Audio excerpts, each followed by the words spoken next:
Har kuni bir xil ovqat yeyish jonga tegdi. Nimaga har kuni bir xil ovqat yeya olmaysiz? Ishtaha bo'lmaydi. Ishtahangiz ochilib ketsa o'tlab ketyapsiz.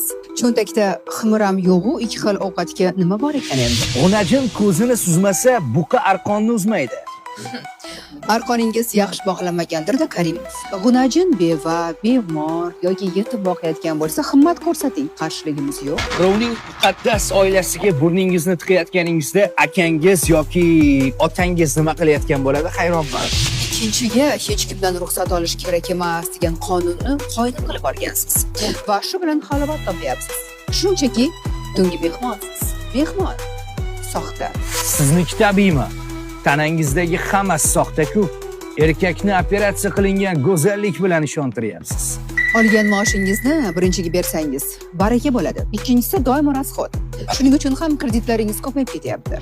Erkakka kelgan sinovsiz. Bilib qo'ying, birinchi xotinning ko'z yoshlarini uvvoli tutadi. Azob beryapsiz. Ikkinchisini olib, birga azob beryapsiz.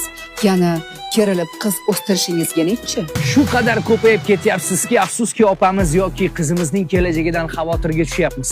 Afsuski ular sizni ko'rib noto'g'ri havas qilishyapti. Birinchi qadam har doim erkakdan bo'ladi. O'zgaring. O'zgaramiz. Topganingizga qanoat qilamiz. Oilangizni asrang. Mujik bo'ling deyapman, Karimov. Hurmatli erkaklar, klubda hammaniki bo'lgan bir umr sizniki bo'lmaydi. O'zgaraylik. Bolalar katta bo'lishyapti. Iltimos meni shu qizni oldida uyaltirib qo'ymang.